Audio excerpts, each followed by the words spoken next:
We are live. Welcome to the West Coast Draft Podcast. Happy Apple Cup week. I can't believe It is Beau's Apple not Cup representing.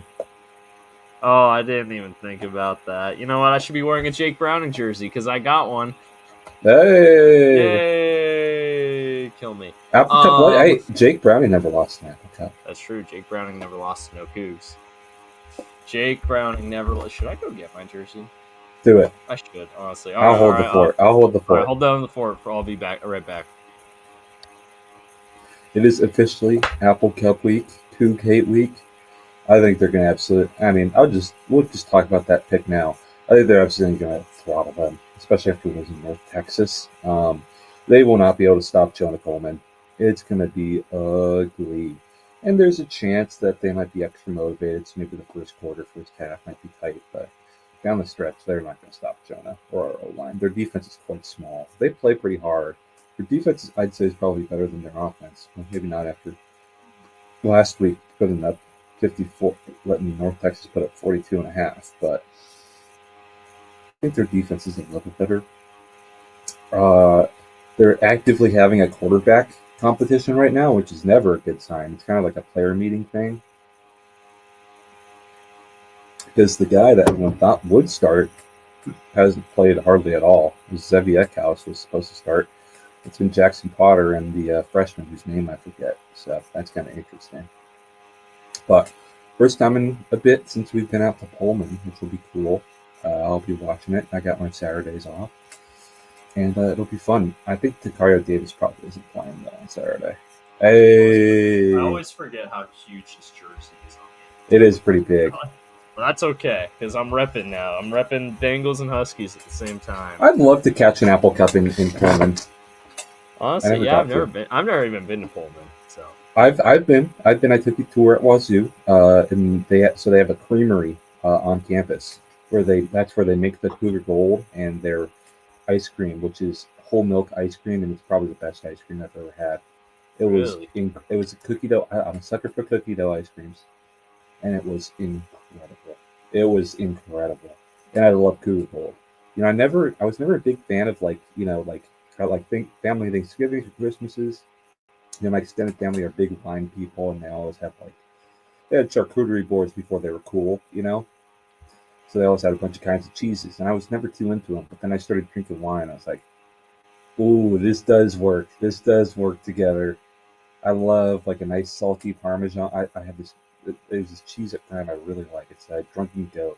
It's like a goat cheese Parmesan, really salty with a red rind. I think it's like soaked in red wine. It's like, and then we had Cougar Gold a couple of Thanksgivings ago, and I was like, wow, this is good. I see why they like this stuff so much. But man, it's expensive. A whole wheel of it is pricey, but it is yummy.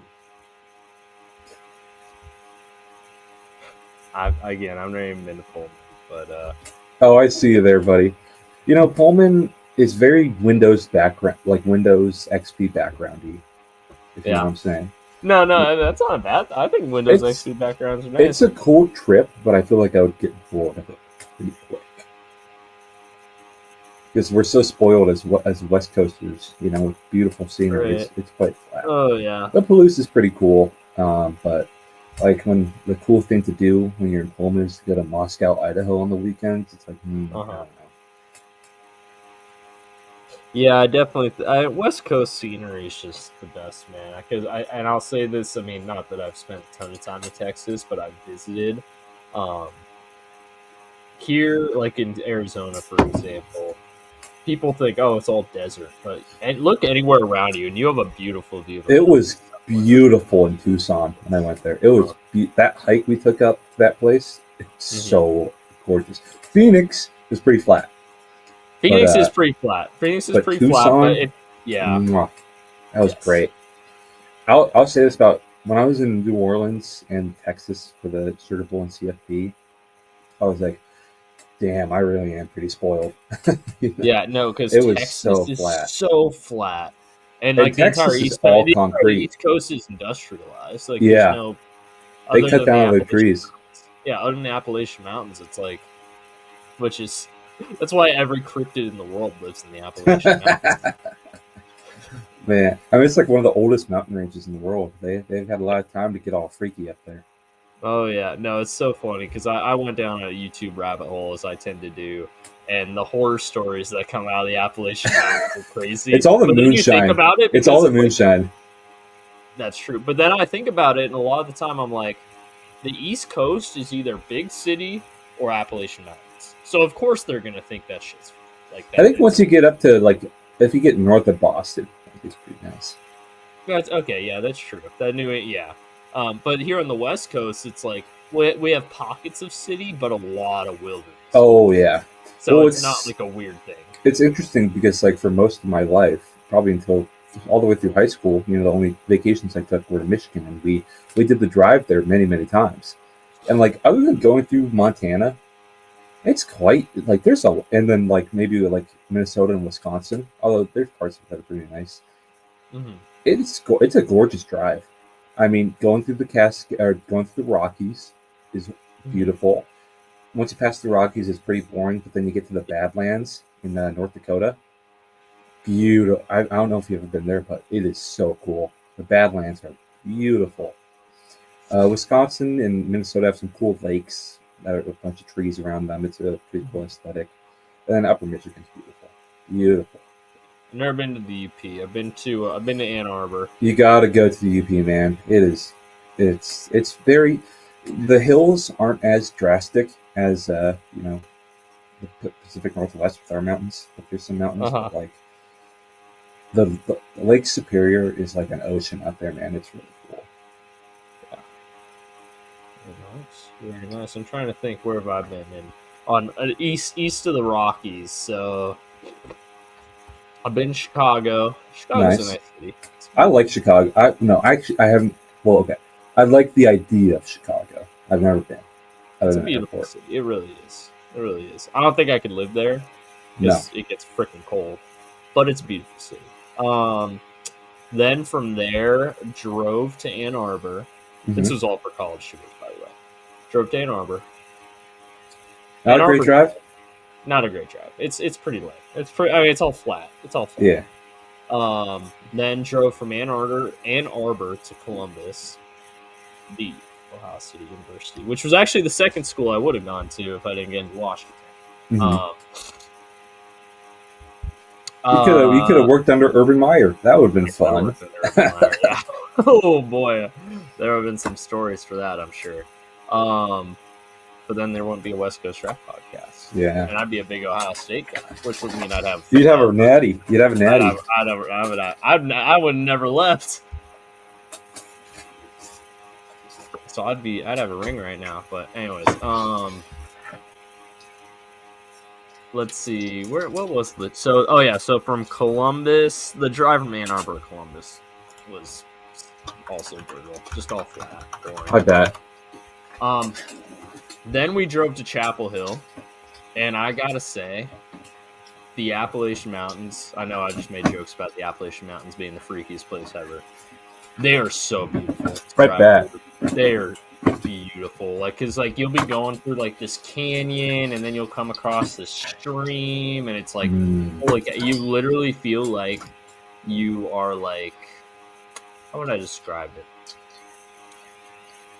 It's like a postcard from like the 1860s, like not 1860s, that was Civil War, like 1880s, 1890s, like industrialization, where it's like a coal mining town, but it's like there's straight up like log cabins. If you, I don't know if you know what I'm saying, but yeah, no, I actually kind of do, because and here's what's interesting, Beau.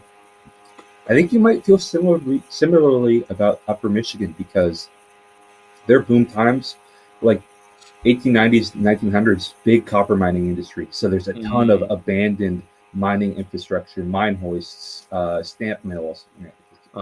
There's a lot of like old ruins, kind of like that. So you might get similar vibes with that. Now that I think about it, were you playing John Denver? I was not. I was not. I should have. If I was on Control the Aux, I would have been. I was on Control the Aux that day, unfortunately. Then we get to North Carolina. North Carolina is beautiful. Honestly, just a beautiful state. Were you on the ocean or were you No, we were in Chapel Hill, so pretty far inland. Okay. But just beautiful, honestly. The whole, like, it's so... I know it's like... It's not like Washington green, but it is just so green. Mm-hmm. It's more of a... Because Washington it's like a forest temperate green. There it's like, it's just... How would I even say? It's more of a brighter. It feels brighter. Is it the tobacco leaves? It might be. It's probably tobacco. Well, you know what? Because we were on the tobacco trail tobacco trail. What do they call it? Yeah, I think it's tobacco trail. So yeah, probably it's the tobacco leaves. It's just very green everywhere. We went to UNC and Duke. Just really, really beautiful. Both those campuses are beautiful. Mm-hmm. Then we went to Texas. I will say, for as much hype as UT gets, I was a little underwhelmed. Austin's a fine city, but it's... I wasn't impressed. Waco, actually. Drove to Waco. Baylor's beautiful campus, but Waco itself is the lamest place on earth. And then College Station sucked. Mm-hmm. And I think those are all the schools we visited. So I would say this for the way I think of Chicago is the way I think is New York, because I've been to New York and I absolutely loved it. So much things to do, easy to get around, lots of great stuff to eat, lots of really cool culture. And it was just, I had a blast in New York. So that's just kind of the way I think of Chicago. It's just New York with a Midwestern flavor. More Italian. Actually, there's plenty of Italians in New York. Yeah, I guess they're pretty similar. Maybe it's just... Yeah. New York and Chicago are very similar. It's honestly the main difference is lake versus ocean. Yeah. Yep. I'd love to go. That's since I got to go to New Orleans. I went to DC. I went to New York. Like those were three of my cities I really wanted to go to my whole life. I feel like Chicago is definitely up there next for me. Yeah. Got to go to Tucson. Yes, sir. Big time. Yeah, Phoenix too. Big time bucket list item. I don't know if you've ever been to a Fiesta Bowl, though. I mean, you might have been to Phoenix before. No, I never went to the Fiesta Bowl. Oh, you didn't go to the Fiesta Bowl the year that UW played Penn State? I was, 16, 17? Yeah, I guess we weren't. There's no way I would have convinced my dad to let me do that. My dad, he didn't go to UW or anything, but he's become a UW fan through me. I was a UW fan then. I watched every game, But my dad wasn't as into it. Mm-hmm. Now he's into it a lot more. Yeah, no, my dad... Well, actually, my dad's kind of the same story. He always liked UW because he was a Seattle area guy. Mm-hmm. But his college was Georgetown. And they FCS for football, so he's not following them that closely. So he usually just root for whatever team I was rooting for. So that was Stanford when we were growing up, and it became UW after I went there. Okay. So there you go. Went to quite a few UW Stanford games though. Oh yeah, that was nice. It was nice to only it was obviously living in Seattle. So that big 2016 UW Stanford game. So that was during Labor Day weekend in high school, I always had to go on the band retreat to the absolute middle of nowhere in Randall, Washington. Look it up right now. It's in Randall, Washington. Nowhere.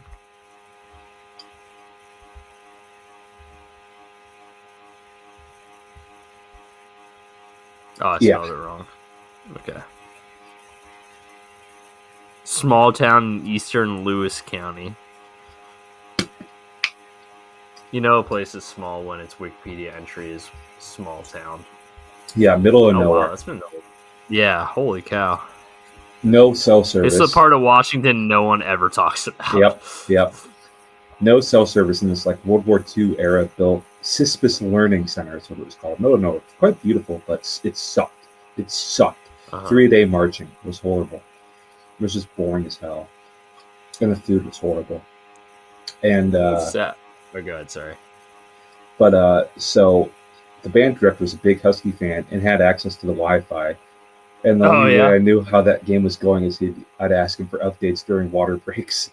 I mean, you'd give them to me. I appreciated it, but like I missed that awesome game for UW fans. You all know what's funny about that game, actually? So, What? and it's just so that was obviously Jake Browning era, and all of Folsom big Jake Browning folk. So I think that was I think it was top 10. I know it was a Friday night. Stanford and UW, I think we're both top 10, if not both top 15. Yeah, they're definitely both highly ranked.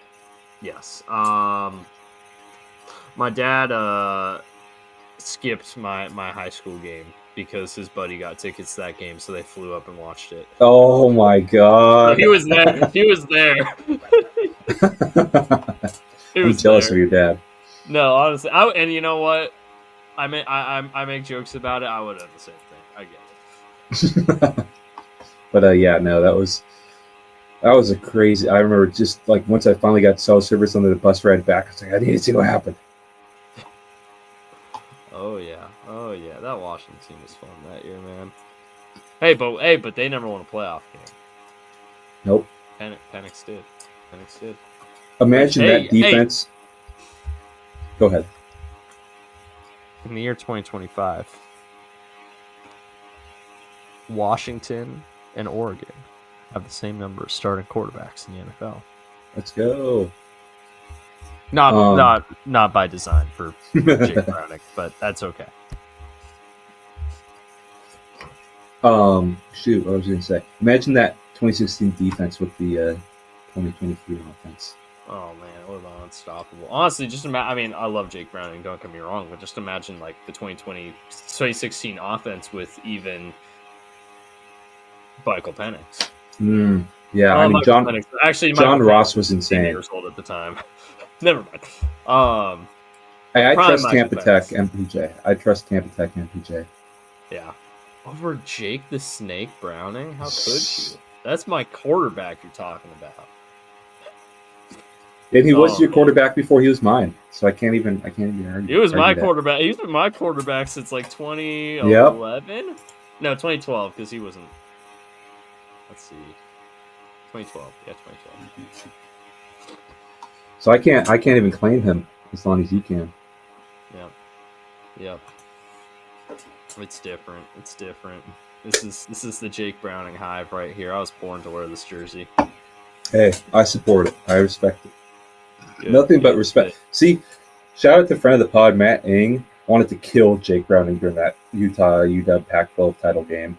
He hated him so much during that. I was always a Jake Browning defender, and I was proven right when Jake Haener threw that pick six against Cal that probably lost us the game. Yeah, benching Jake Browning and that not to say Jake was playing good because he definitely wasn't, but the fact they bench him for Haener, who immediately comes in and throws the game a losing pick. Like we were winning. Like it's not like we were. I mean, he wasn't playing well, but we weren't losing. And then all of a sudden he just comes in. Oh, Jake Haener, what's he up to? I know he got cut by the Saints. Does anybody pick him up? I don't think so.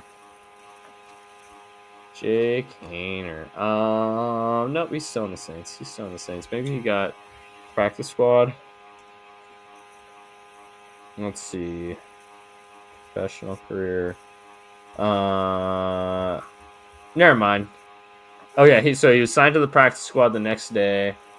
Holy crap. So he was waived on August 26th. He was signed to the practice squad the next day because that's pretty common. Then on September 2nd, which would have been the Tuesday before Game 1, he was signed to the active roster. But then before they even played their Week 1 game, he was waived again. And now he's back on their practice squad. He's been waived twice, and no one wants to pick him up. Yeah, literally snip, snap. No one wants to pick him up. He's been waived twice. There have been two different times for a team to put a claim on old Jakey. Or sign him. Yeah, that's true too. He could clear waiver. Yeah, I mean, he clears waivers and he goes back to New Orleans most of the time. Or he has gone back to New Orleans. At this point, yeah, he's off his rookie contract because of him getting released. So because of him clearing waivers. So he's dirt cheap at the moment. Actually, let's see. How much is Jake Haener making now versus what he was going to make this year?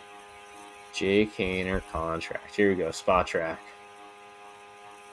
1 year. 1 year, $1 million. So yeah, he went not to say he was making a ton of money before that, but average salary. Oh, never mind. It was only about $100,000 less than he would have made anyways. So Okay. That's not a big difference. Jake Haener. He probably should have started over Easton. Probably.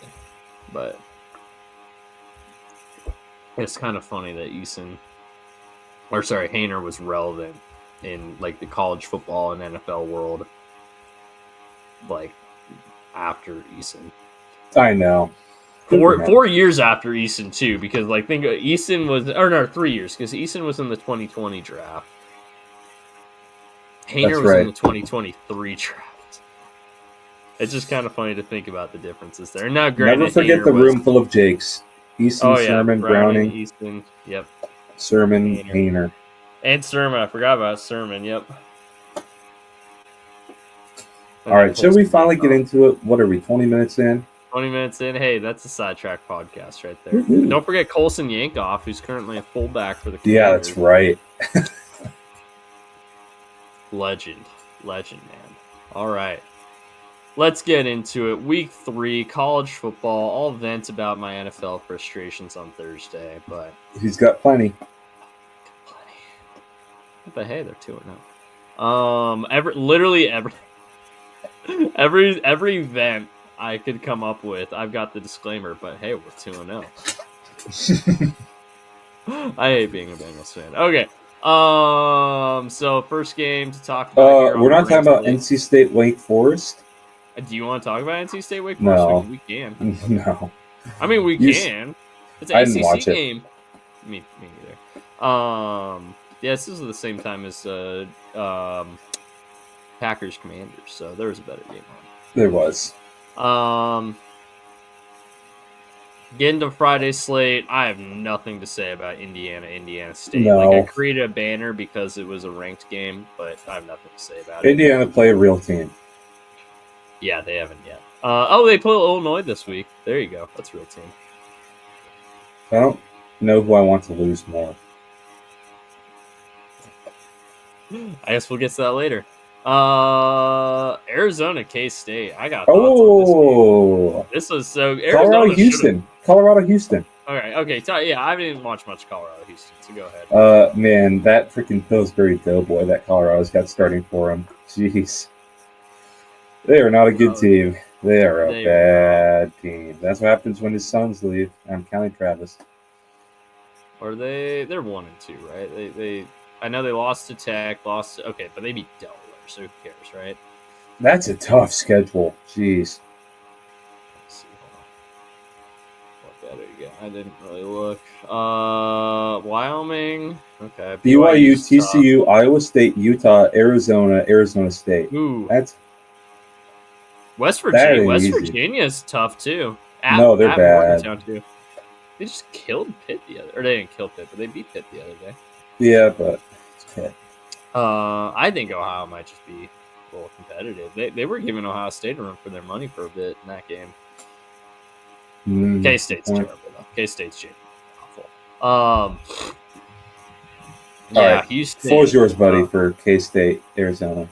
Oh, brother. So, one thing, I have to go back about 4 weeks or 3 weeks as a reminder, but I made the claim on the podcast that I trust Avery Johnson more than Rocco Beck, and boy, was I wrong. Yeah.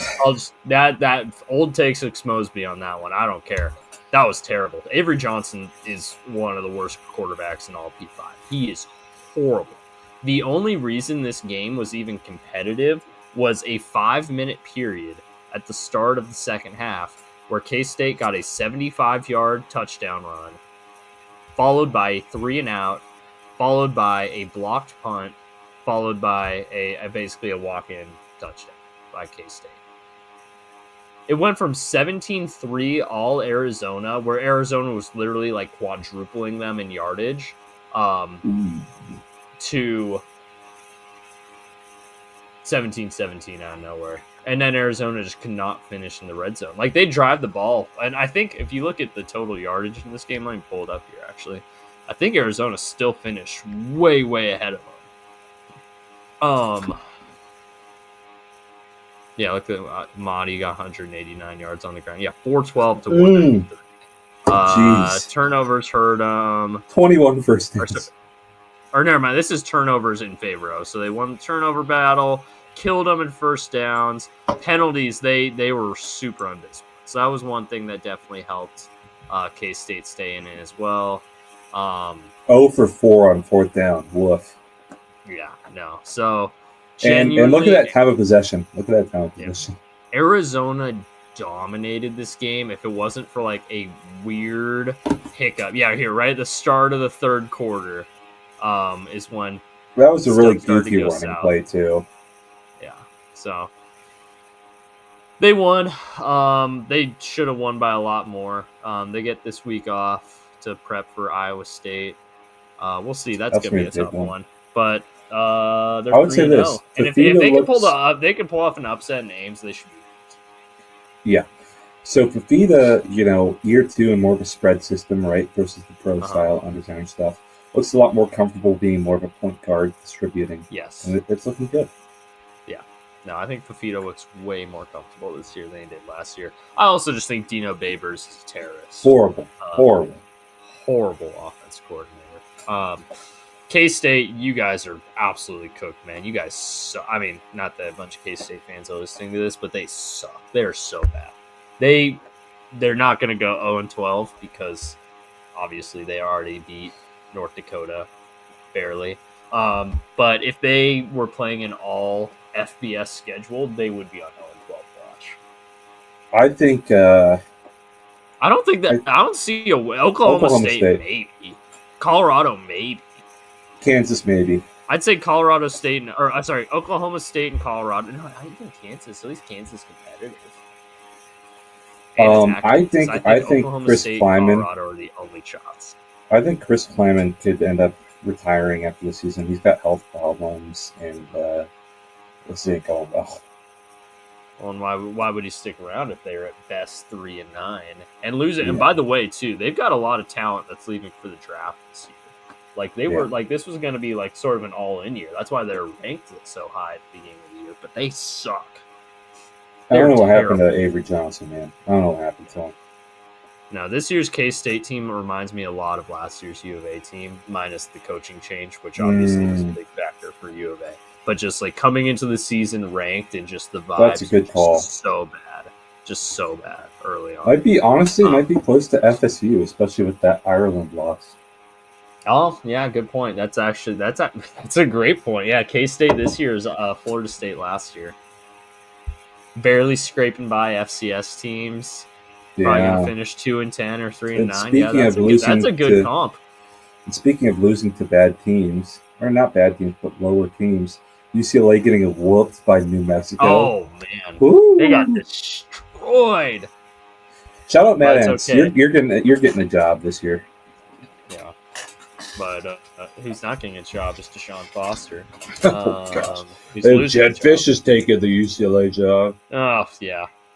Yeah, right. But I don't think I the names that they're putting out there for that job when there's no admin support. It's like no, they're reaching a little too high. Yeah. All right. But it's okay because they got Nico going to UCLA. That was good. I saw that on Twitter. I was like, I love Reddit college football. Anyways, Battle of Ohio. Battle of Ohio, a week after the actual Battle of Ohio. But in both cases, the better team won. Yeah, I mean, this game, okay, I'll give the Bobcats some credit. They covered comfortably. Like, the spread in this game was ridiculous, and they covered pretty comfortably. What was it? It was... Oh, that's week 3. Hold on. It was week 3. Where's Ohio? There we go, 31.5. Yeah, they covered pretty comfortably. Shout out to the Bobcats. Ryan Day, you're on the hot seat. they kept it close. Well, they didn't keep it close. 379 is not exactly a nail biter, but I think they kept it closer than a lot of people thought they would. The first half was not a blowout either. Like they were definitely hanging in there. They were making the Buckeyes work for it. Yeah, it was 13-6 at halftime. Or 13-3, sorry, 13-3 at halftime. They were making the Buckeyes work for it. And that was a Parker Navarro, by the way, throwing for 94 yards. So not exactly having the game of his life here. Their defense is solid. I actually think Ohio's defense might carry them into MAC contention down the line. But we'll see about that. Parker Navarro's not good, though. Offensively, I mean, yeah, look at that. Julian Say and Bo Jackson. Bo Jackson making another appearance on the show. And Jeremiah Smith looking like Jeremiah Smith. Moving on here, unless you have any more thoughts on the Battle of Ohio. No. Okay. Moving on, the Battle of Pennsylvania. Penn State, Villanova. Hey, Pope Leo had them in there for like probably a quarter, maybe a half. They were in there. They're hanging in there. At halftime, it was not a blowout until after halftime, honestly. And you know what? He did get them points on the last play of the game. Shout Those out, 6 Hail points Mary. were for Pope Leo. Yeah, the 6 points were for Pope Leo. They should have scored 14. Damn it. Missed opportunity there. Wait, I love the win probability chart because the whole time it's high 99s, high 99s. Then there's this little bump in the third quarter where it's still only 13-0 at halftime, and people start thinking, well, maybe, and then the second half happens, and then they just kind of keep wrapping it up here. Yeah, Penn State's not winning convincingly right now, that's for sure. I don't know, Tyler Warren ended up being a big loss for that team. But not that we ever thought he wouldn't be, if we're being honest.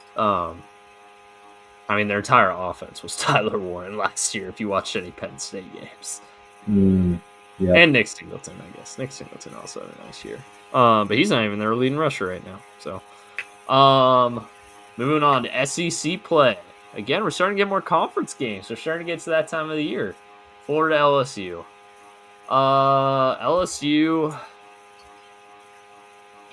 I just wish they would play consistently on offense because their defense is so freaking It's so good. It's I've been seeing people. Genuinely. Yeah, I mean, it's right there. You have great receivers. You have a great quarterback. Why isn't it not coming together? I feel like Nuss has been, not to say he's been bad, but he's been a little bit of a disappointment as far as expectations go. But the receivers are awesome. They have maybe the best defense in the SEC. It's right there for them. I know, it's frustrating. I want to look at LSU's schedule actually, because I think they should win the SEC this year. I know it's easy to say. Yeah. I mean, they're a top-ranked team in the SEC through 3 weeks. Of course they should. But like looking that is at not it, a hard schedule. That is not. They don't have to play Georgia in the regular season, which is big.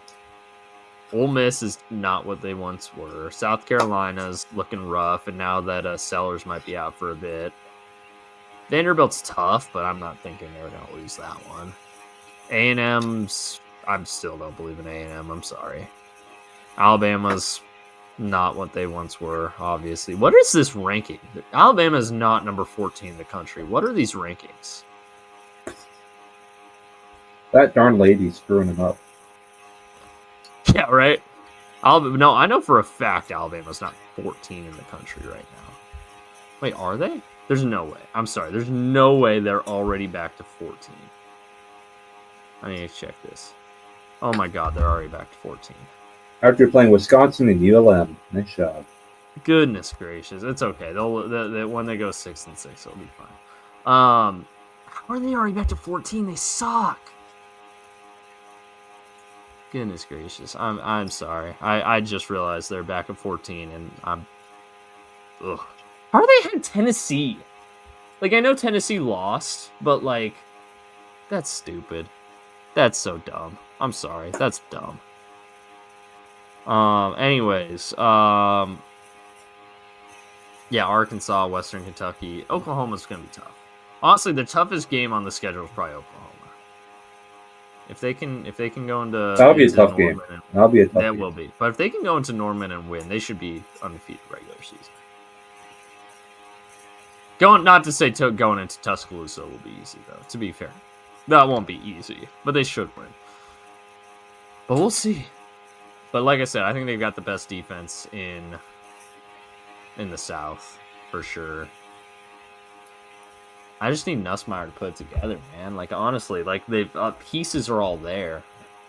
It's just not consistent enough right now. The Florida side of things, I know people are bagging on DJ Lagway because he threw 4 picks in this game, and don't get me wrong, he didn't play well, but they're letting him down. Billy Napier, if you waste DJ Lagway, I will be pissed. Not to say he's DJ Laglele. DJ, like he's not he's good, man. He's good. He's not 5 picks, man. Was it 5? I thought it was 4. 5. I know don't get me wrong. I know he was bad in this game, but I attribute that more to the LSU defense being sick. Yeah, you're right. It was 5. Versus, I think he was probably chasing points a little bit. He definitely was. I think he was trying to play a little superhero ball. He's been big time disappointed this year. Yeah, that's fair. I still think the talent there is insane, though. Mm-hmm. He's gonna be my Drew Aller in the 2027 draft. Okay. Where I'm just pounding the table for him early and often. Top recruit that I'm always pounding the table for. DJ Lagway, you're my guy. Anyways, but yeah, Billy Napier, you're fired, hot shot. You're done. Oregon, Northwestern. I don't know. Oregon won by comfortably.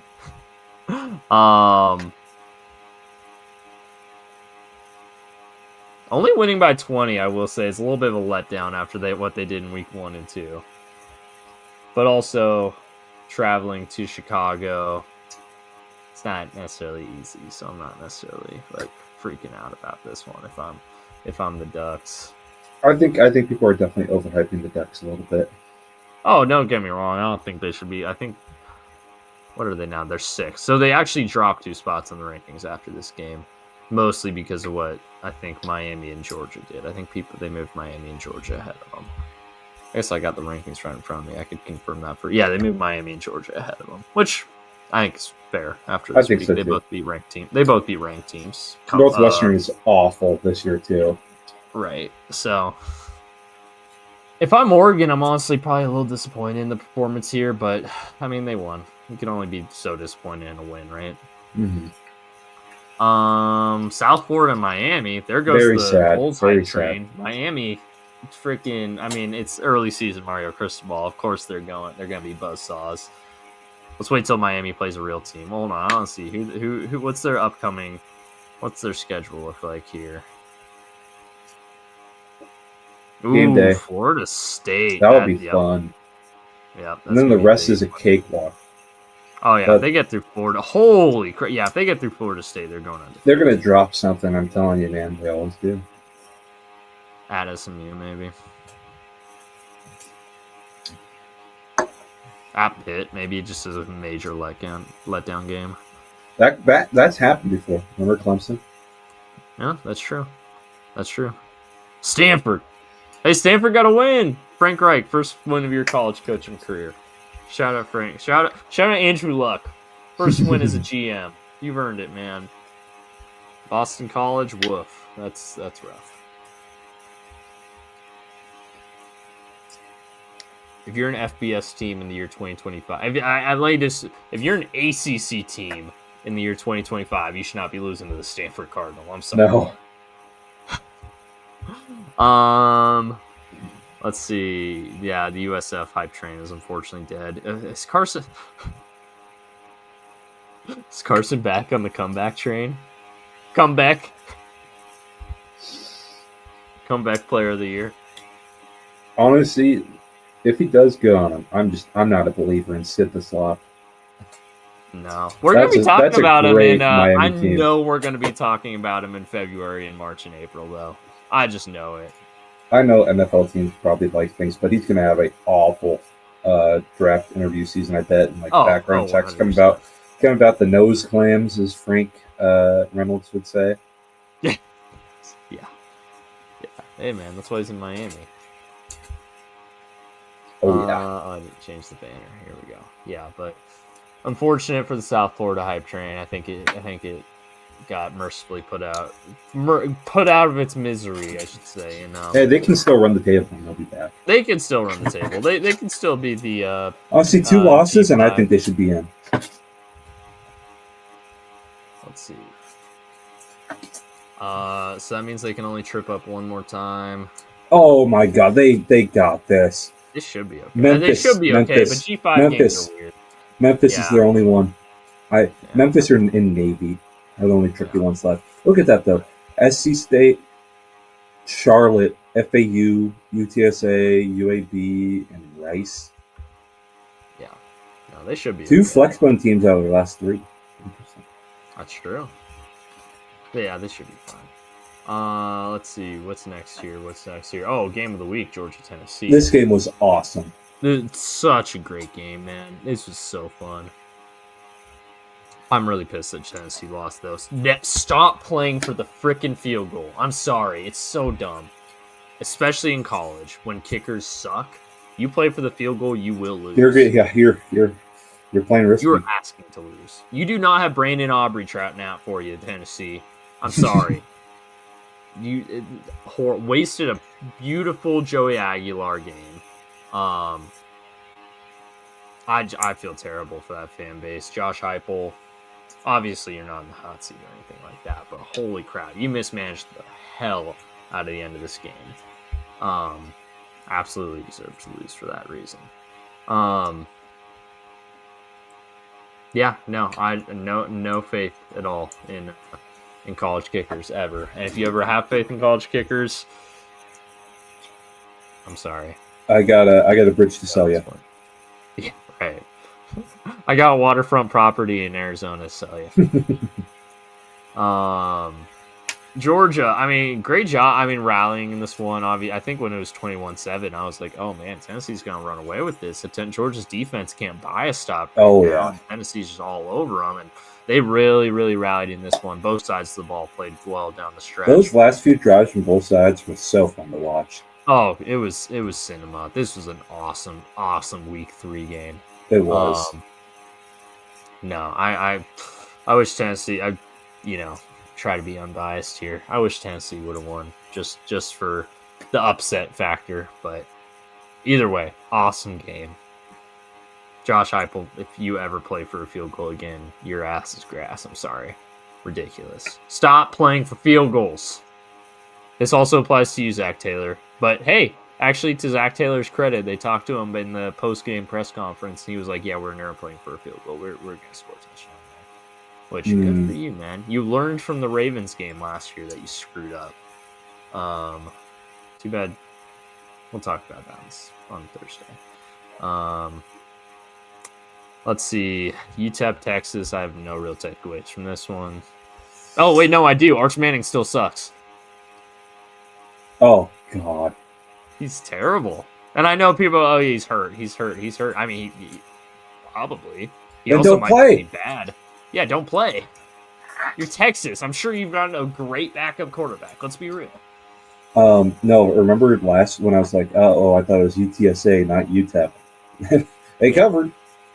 Yeah, they covered either way. No, I was actually thinking that too. I was like, man, didn't even matter. But hey, Malachi Nelson making a appearance in 2025, outplaying his 2023 classmate Arch Manning. Yeah, good for him, man. Good for him. Another awesome game in Texas A&M Notre Dame. Yes. Oh, beautiful. Oh, these two. This was like the perfect afternoon to evening transition here. No, A&M Notre Dame was beautiful. Tyler Buckner still screwing over Notre Dame in 2025. How do you miss a field goal because of a holder? Wait, have you ever seen it's a meme from the it's a movie with what's his name? Spider-Man, Tobey Maguire. It's not Spider-Man, but a movie where he played like a war vet, was presumed dead. He comes home But he's got PTSD, so he's Yep. and there's like the clip where his own daughter is like, "Couldn't you have stayed dead?" I saw a clip. It was that, but it was like Notre Dame fans to Tyler Buckner, but instead of "stay dead," it was like, "Couldn't you have stayed?" And then went to an AI voice playing lacrosse. That's great. That's amazing. Well done. So yeah, no, Tyler Buckner, man. How do you drop a hold, dude? You're a backup quarterback. What do you have to do other than hold? Genuinely. It's very funny that Notre Dame's 0-2 is still ranked. It genuinely is. It's also funny that they've only played 2 games.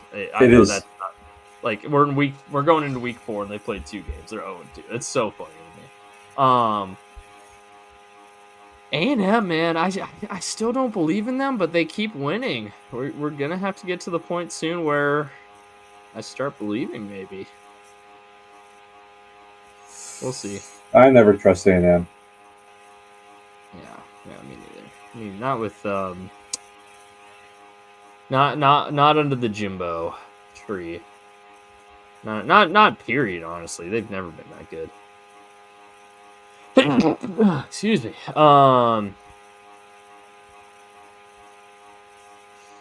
Let's see. Other takeaways from this game. John Marcel Reed being clutch at the end. Gotta give the guy credit. He was always better than Connor Wagner. He was. Just need the keys to the ship. Can't wait to see how A&M lets everyone down this year, though. But hey, they're number 10 in the country, so good for them. Illinois dominates Western Michigan. Who cares? So that doesn't really register with me. They did what they're supposed to. I nailed this one, buddy. I nailed it. You didn't believe. You didn't believe. In Pavia. Okay. Not to say it would have made a big difference, but Lenore Sellers left this game in the second quarter, and that was the entire basis of my pick was Lenore Sellers can do some freaky stuff every now and again. But you're right. Do you believe? Do you believe? Now I believe. He's trying to get a 7th year now too. Yeah, and now that Sellers can be out for extended period of time, I'm not believing in South Carolina at all. Let's see. Yeah, no, I mean, credit to Vanderbilt. They dominated this one. Went into South Carolina and took their lunch money. It was great performance by them. South Carolina just kind of showed how much one player was propping up the whole operation. And as soon as he was out of the equation, it was rough. So, Gamecocks, you better be doing everything you can to convince him not to go pro next year. I saw like a funny meme. It's like, "Hello, I think the Charlie Kirk shooting is very funny. My name is Mike Shula, the offensive coordinator for the South Carolina Gamecocks." Jeez, that's pretty great, actually.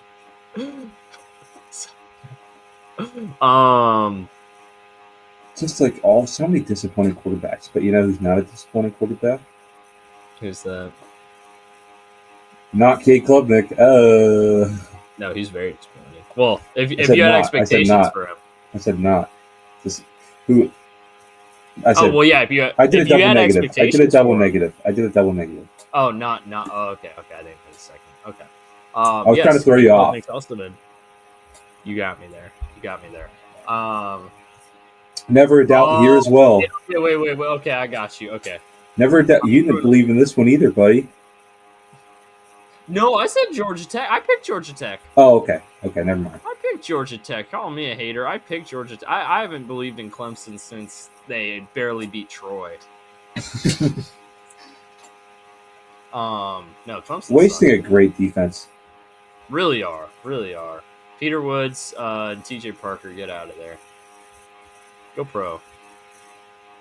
Next year, obviously. Which they will. So will Klubnik. Probably won't even be a day 2 pick at this point. The way he's going. but he's out of eligibility, so he has to go next year. Georgia Tech's ranked, though, and Clemson is not. I know a lot of people are like, oh, they're going to still find a way to make Georgia Tech ranked. Or, sorry, they're going to find a way to make Clemson ranked. To their credit, to the AP's credit, they did not. So they probably took that one lady's vote away.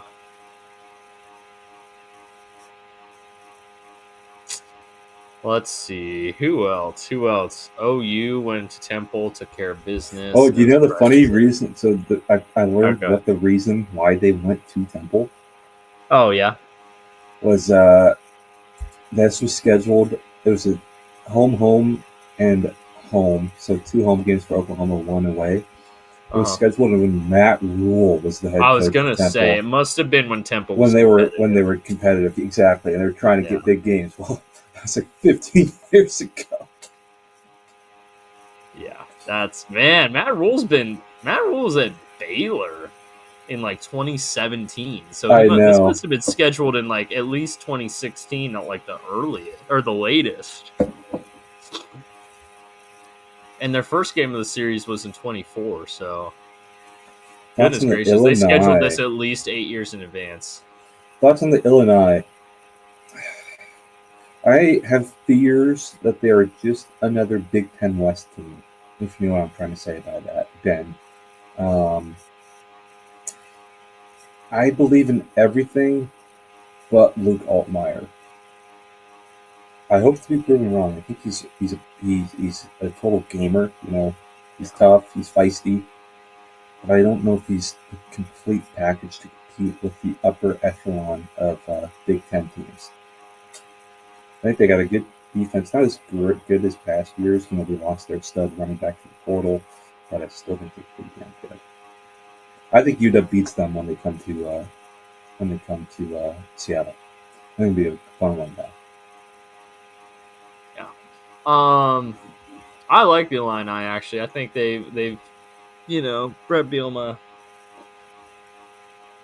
he knows defense, and he's built a really good defense there. It's going to be competitive in the Big Ten. So, again, I've kind of got the same concern where I think they're a little bit – there's a ceiling, definitely a ceiling there because of the quarterback position. But – I don't know. I think they could be it's tough with their schedule, but I think they could be potentially a sneaky wild card in the playoff or at-large wild card. That's football. That's NFL talk. I'd have to look at the schedule. It's tough. USC is going to be a tough one. Ohio State, obviously. Going to Washington's tough. If they can get through Washington, though, they've got a easy November. This is going to be a big weekend for them. This is going to be a big weekend for them. Yeah, they've got a tough. Yeah, I think the next 1, 2, 3, 4, 5 games are really going to make or break them. If they can get through, if they can go 4-1 in this stretch, they'll be fine. I think they're going to go as far as their offense takes them, and it's not just Altmaier; it's their weapons, both at receiving and running. So, I mean, their defense is great, but it's going to go as far as their offense takes them. And I don't know if they have what it takes to compete against USC and Ohio State. UW is going to be a dog fight. I'll tell you that. That's going to be a dog fight. I will say, not something the Illini are used to, but going to Seattle is not easy. That's a long trip. To play in. Who's Hank Beatty? Sorry, I thought you were mentioning someone else. I'm not too familiar with all of Illinois' players, so. Can't talk much on that, but I mean, they run a great program there. It's just, will you be able to, it's the same problem that Iowa's had and Wisconsin had for all those years, right? Can you break through? Can you break through the Blue Bloods in the Big Ten? That's the number one question for every Big Ten team not named. I'm doing my Hank Beatty, Michigan, Ohio State, or Beatty, pronounced Beatty. Yeah. Oregon's not a blue blood, but they're definitely a top tier Big Ten team. USC, do I trust Lincoln Riley to play big boy football? I don't know. I trust the offense. Again, he seems to everywhere he goes, the offense delivers. Yeah. But again, it's just the defense is going to be a question.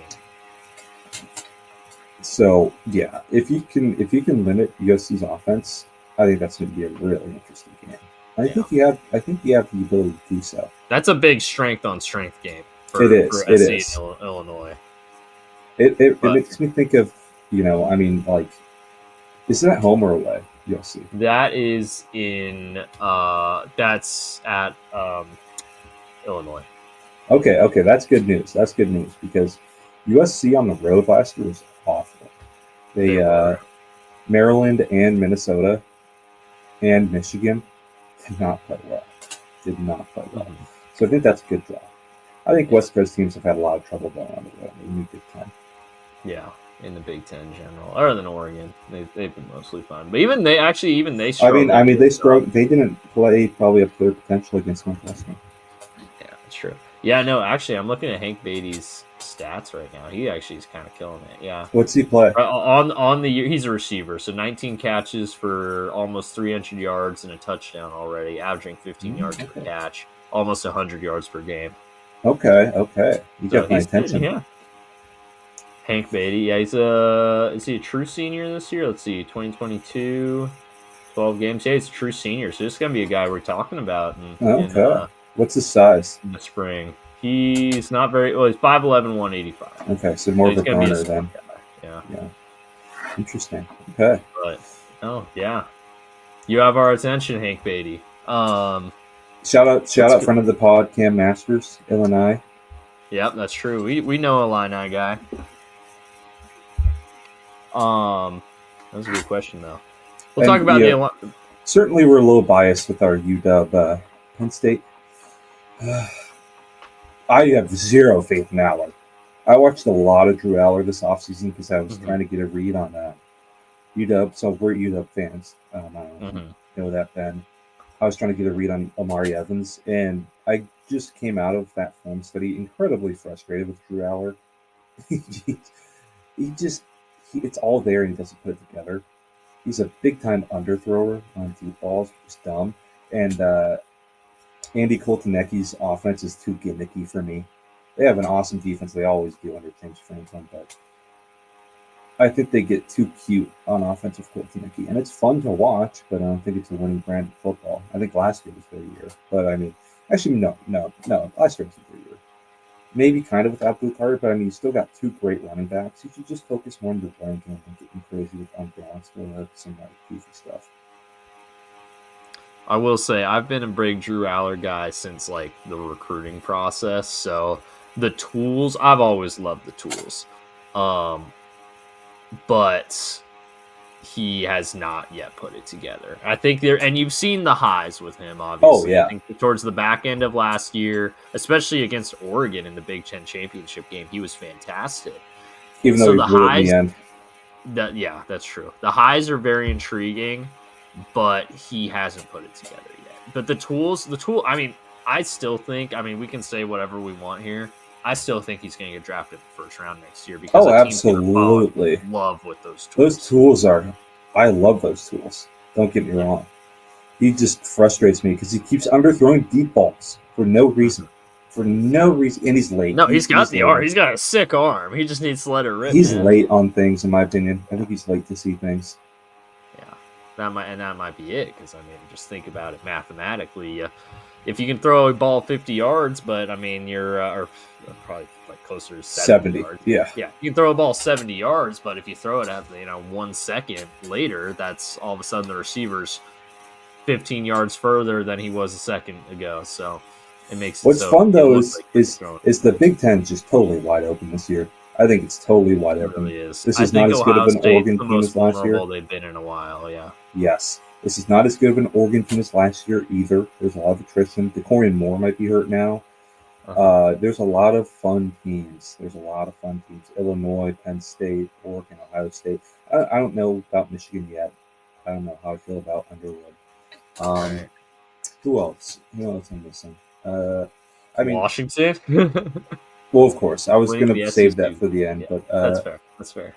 UW, we're kind of UW. I don't know. It's not going to happen this year, but there's going to be a lot of good stuff coming out. Hey, if you don't watch UW football, check out Damon Williams, man. He is fun. He's fun. SEC, I think we both have LSU. I think we're both on LSU. Yeah. My dark horse is Oklahoma. I've been a Mateer guy. I like Brent Venables. I love Ben Arbuckle. So I think I'm really excited for that end of season Oklahoma LSU. I think that's going to be an awesome game. That could have some SEC title implications. Absolutely. Hey, they might play a week later in the SEC title. It could happen. It could definitely happen. We're big time DeBoer haters. We're hoping for 6-6 from Bama. Yeah. I'm a big Diego Pavia believer, but that ain't happening. That ain't happening. Before Sellers went down, I would have said I had a little faith in South Carolina to do something, but now that he's going to be out for extended period of time, that's over. Texas, no, especially with how Arch is playing. Not Arch. Arch playing the way he's playing. It's no faith in that. Florida, no. Lele. He's good, man. He's good. Let's see who even else is in the Georgia. Georgia. We should mention Georgia. I don't know how I forgot about Georgia. They're good. That was an awesome game. Tennessee. Tennessee's kind of in that conversation too, I think, but they've already got the one loss, which hurts them. I think LSU could. All right, where were we? Iowa State. Oh yeah, here we go. Great questions, though, Ben. Thank you for those. These are great. These are great questions, Ben. Yeah. Iowa State, Arkansas State. Shout out Butch Jones. Butch Jones is gonna get fired at Arkansas State. He was crying on the sideline. Oh, that was the greatest clip ever, man. Oh man, I miss those days. No, so Butch Jones is not going to get fired at Arkansas State because he's got them pretty competitive. Oh yeah. Gave Iowa State. They're the Red Wolves, I think. Yeah, that's right. Yeah, the Red Wolves. Yeah, gave Iowa State all they could handle. This was the hardest game of the year so far for. They didn't play great against Kansas State. Now I think about it. Is Iowa State overrated? Are they going to lose to the U of A Wildcats? The Cats? No, hey, don't leave, Ben. We love it. Yeah. No, we love. I mean, we call ourselves the Sidetrack Podcast. No, that's honestly that's the whole basis of the pod. You're good. Yeah, no, keep the questions coming, man. We got a little too sidetracked, but hey, keep the questions. We love it, man. No, I mean, this is by the people for the people. Oh yeah, I mean, hey, it's more people asking questions, the more fun it is. Right? The Q&A stuff is honestly some of the most fun conversations we have on this pod. Oh yeah. I mean, going from the Zooms to this has made it a lot more fun. Absolutely. So, no, thanks for joining. Thanks for subbing, man. But no, I mean, ball. I'll say that. Ball. What? YKB. But yeah, Butch Jones is not getting fired at Arkansas State. He's like I said, he's got him competitive, man. Is he gonna get a P5 job here soon if he can get the Red Wolves into the Sun Belt title game? Hell no. No one wants that. No, man, I just realized I got killed by Arkansas. Never mind, I take it all back. He's getting fired at Arkansas State. All right, I'm gonna grab a quick water. I'll be right back. Yeah, you're good. Ooh, that's rough. I mean, credit to them though I know it was a home game, so it's a little different, but given the Cyclones, all they can handle in that spot, that's pretty good. That's pretty impressive. At the same time, never mind. When I said he had him competitive, I did not realize they barely beat Southeast Missouri and got killed by Arkansas. However, I mean, that's what makes college football great. Anybody can beat anybody on any given day. Iowa State maybe showing a little bit of cracks in the armor. They got this weekend off, then play the U of A Wildcats weekend after. So we'll see if they're able to get back on track. I know Rocco Becht, and they got a fun offense there for sure. They got experienced quarterback play, which is important, especially in college. So we'll see. Ole Miss. Speaking of Arkansas, they gave Ole Miss everything they could handle. Arkansas back to being a pretty competitive program. Gave Ole Miss a good run for their money here.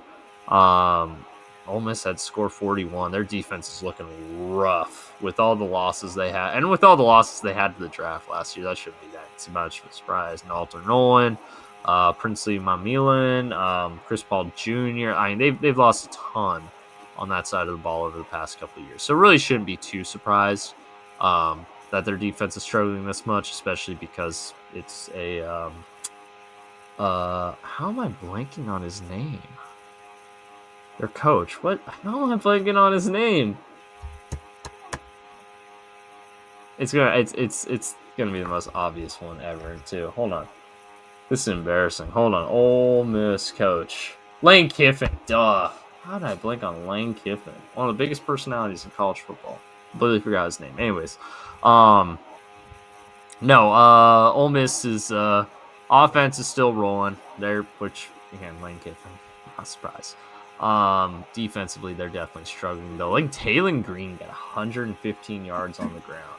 That's a tough look. I'm not gonna lie. Ole Miss, they got to figure out their defensive situation because it is bad right now. Offensively, they're fine. Which it's a Lane Kiffin coach team. Of course, they're fine. You know. I was just talking about Ole Miss. Their defense. Hey, shout out Arkansas, man. You know, Taylon Green's developing. Yeah, I remember he was terrible, Boise. Too. Oh, he was awful. Yeah, he's a good player for him now. But I mean, 115 yards on the ground. Like Ole Miss defense is hurting with how much they lost the draft. They lost they lost probably 60 linemen. Mm-hmm. Oh yeah. Let's see. Jared Ivey, Walter Nolan, Princely Mamilan, Chris Paul Jr. They lose anybody in the secondary? I'm blanking if they lost anybody. Oh, Trey Amos. Jared Ivey. I said Jared Ivey. Oh, I meant yeah. No, you're good.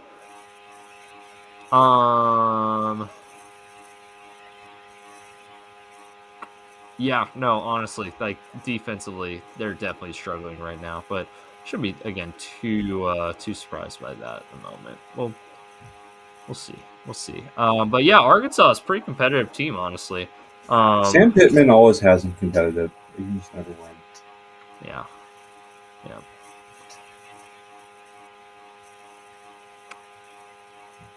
Let's see. Who's next? Alabama. My favorite team to talk about. Alabama Crimson Tide. Did you see Roll Tide Willies? Doesn't give a piss about them either. Oh, yeah. I don't give a piss about nothing anymore. Not even the Tide. There goes your whole career, Willie. Come on. Yeah, say the line, Willie.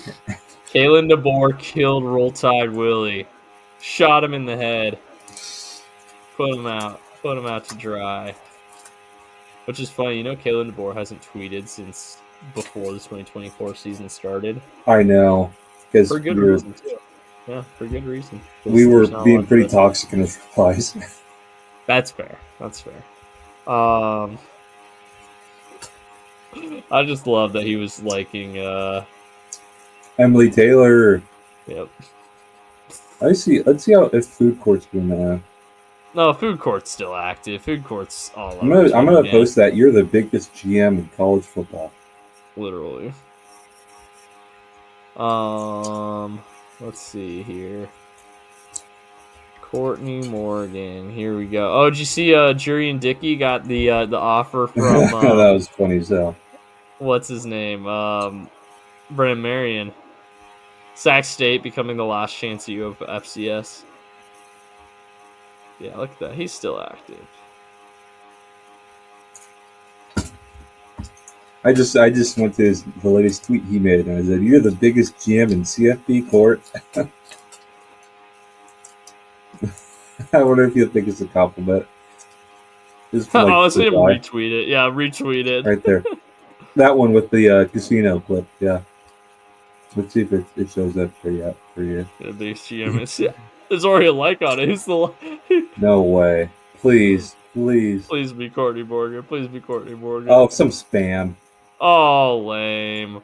Some AI bot. Some crypto thing. Lame. Oh, man.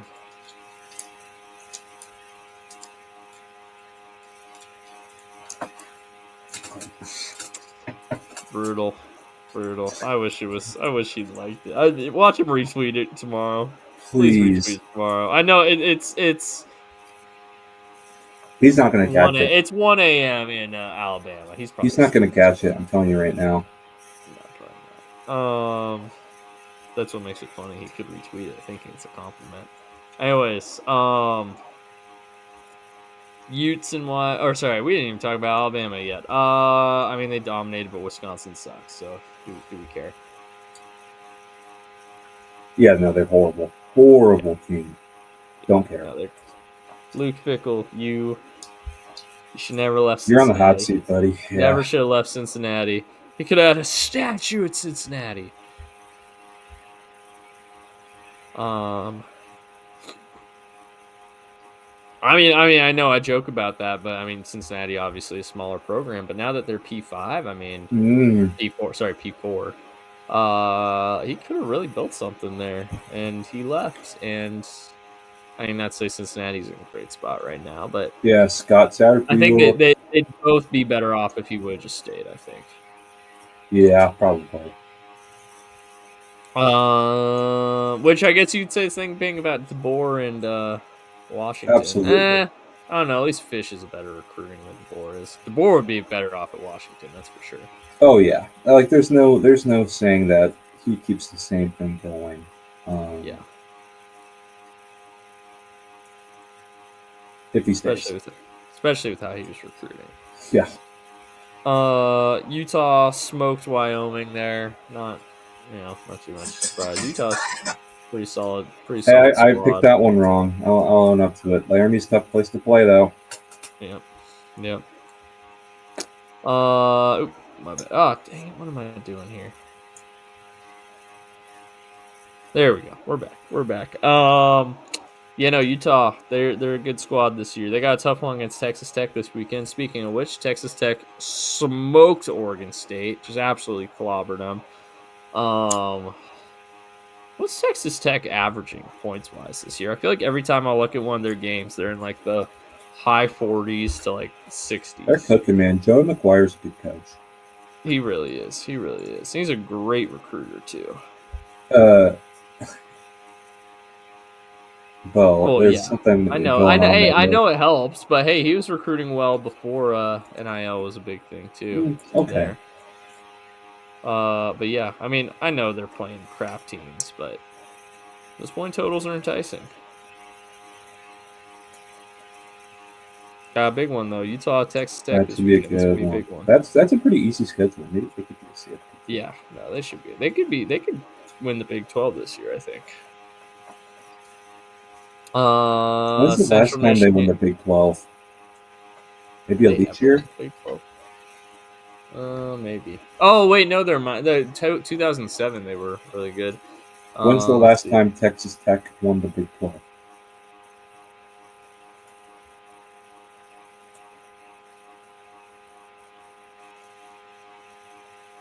When is the last time Texas Tech football won the Big 12? Oh, wait. Oh, yep. Oh, wait. Yep, with... Hold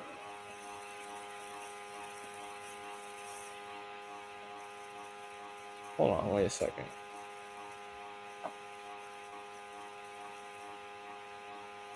Wait, no. Technically, they did not. They didn't win the Big 12. They won the Big 12 South. Because they actually technically shared a Big 12 South title with Oklahoma and Texas. Their last outright conference title was 1994, when it was still the Southwest Conference. Oof. So they never have won the Big 12. They've never won the Big 12. No, never won the Big 12. Hey, but this could be the year. They're building something good there in Lubbock. Anyways, Michigan clobbered Central Michigan, which good. That's what you're supposed to do. Hey, Bryce Underwood, 114 on the ground. That's pretty impressive. He looked interesting. He looked kind of stiff when he was running. Yeah, I can see that. South Alabama did not get smoked by Auburn in this one. Not to say it's a 16-point game, but I mean, I don't know. Auburn was hosting, and they did not not exactly take it to them the way I think a lot of people would predict it in this one.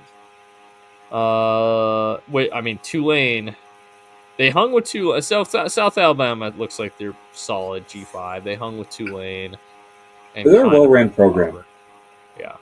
So I'm not that's not necessarily an indictment against Auburn, but we'll see. We'll see how this looks in a few weeks.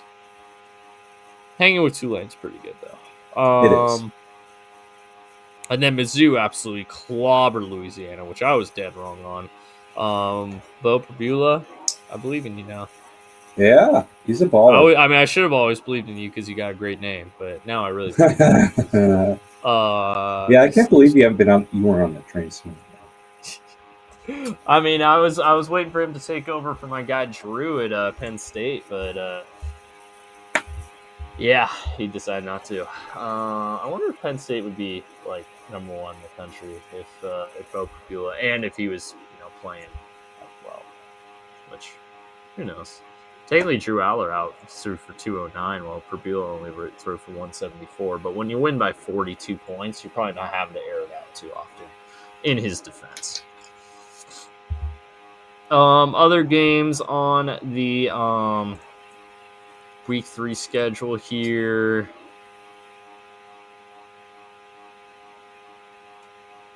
I know one that was fun. Wazoo, North Texas. Oh yeah, Wazoo got killed by North Texas. I love the meme of the North Texas Eagle too. That was all over Twitter from the terrible graphic that Wazoo made. Denton, Texas, middle of the desert. Yeah, quite a bit away from that.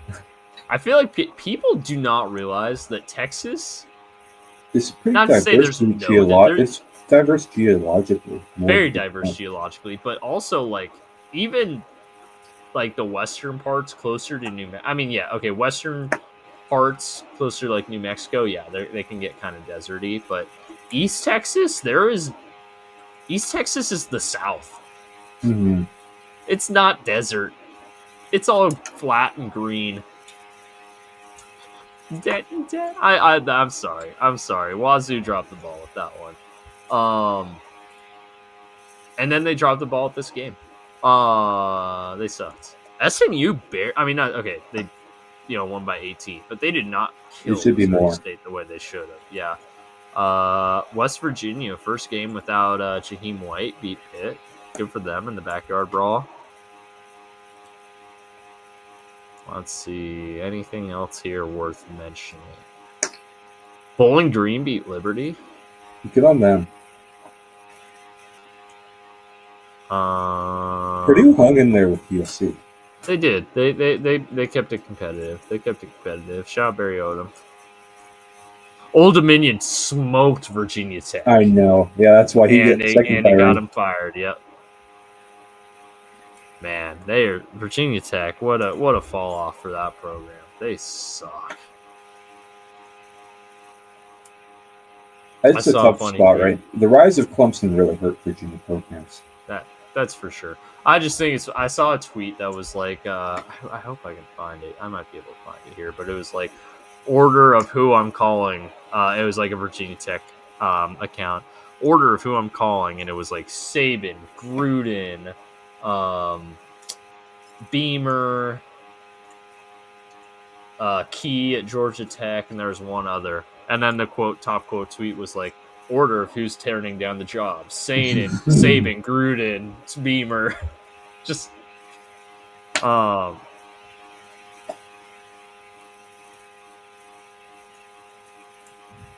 saw one guy that was like, let's double up and get Patrick Chun and Jed Fish as a package deal to come to Virginia Tech from Washington. It's like, why would they do that? Mm-hmm. No, it's ridiculous. Let's see. Anything else here worth pointing out? Hey, Iowa scored 47 points. It was against UMass, but still. Louisiana Tech, last year in Conference USA, killing New Mexico State. Good for them. Starting their last year in Conference USA off of the win. Tulane beat Duke in the Mensa Bowl. Shout out Tulane, man. I was wrong about Duke. Tulane's just been awesome. It's funny that Malik Murphy, Oregon State sucks with Malik Murphy and Duke sucks without Malik Murphy. Mm-hmm. Anyone else? Oh, Cal beat Minnesota. That was a fun one. Coy Parrish, their best player, blew that game. Sagapulutele. People are saying someone said Penix walked so JKS could run. It's like, come on. I don't know. He's good, man. He's good, but he's not Penix. Penix was also a 6-year senior. He was. But still, they need to pump the brakes a little bit. Well, they see a lefty and immediately, but give him some time. This is his third college game. Penix played like 40 college games plus. I know. You're not seeing what I'm trying to say, though, right? They're just getting a bit over their skis right now. You were saying Cal's going to be in the CFP of freshman quarter. Oh, well, not going to happen. No, that needs to slow down. That definitely needs to slow down. Like, Minnesota's not a good team, and Cal barely beat them. He has hardly the zip that Penix has either. He's got a strong arm, but Penix is other good. Hawaii test wasn't on. It was on. It was on the Mountain West Network. I don't have Mountain West Network. Dang it. The Stanford Cardinal have won a game against a solid team too. I know BC's not terrible. Hold on. Let's see I know they lost to Michigan State, but it was a really tight game. Yeah, they barely lost to Michigan State and then got kind of smoked by Stanford. 30-20 doesn't look like a smoking, but Stanford was in control of this one. So, shout out Stanford, I guess. I don't know. 1-2 is not the worst spot to be in. You did lose to Hawaii, though. That's a rough one. Yeah. Man, Stanford could have a winning record right now if they didn't blow it against Hawaii. Arizona State barely beat. Man, ASU. I mean, not say that they won by 18. Texas State's a solid program, but man, Sam Levitt only 188 yards. They really were just the ASU scataboos, weren't they? That was their whole thing. What a letdown. Are we ready to move on to week 4? Let's do it. Picks? By the way, one quick thing about Sean Foster firing. Should we bring back a Taika? Oh, if we can, absolutely. Absolutely. He has such a great connection with the poly community. They absolutely should. I love him, man. I hope we bring him back.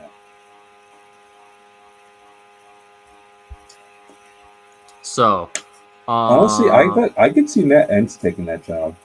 The guy who got Sean Foster fired. Yeah, that'd be pretty great, actually. Just kind of like how Galesh should take the floor job if I were here. Galesh would be a really good SEC coach, man. Great defensive coach. Yeah, I think he'd be a good fit. We're finally in the meat of the season, boys. Yeah, we're finally seeing mostly conference games. It's finally, right? Mostly, not all. Mostly. We still have UAB, Tennessee, Kent State. We still got a good number of non-conference games, but mostly conference games. So we're here. Anyways, talking through. So Thursday, only one game. Rice, Charlotte. Will you be tuning in? No. Friday. What's the ticket price for that one? $6. $6.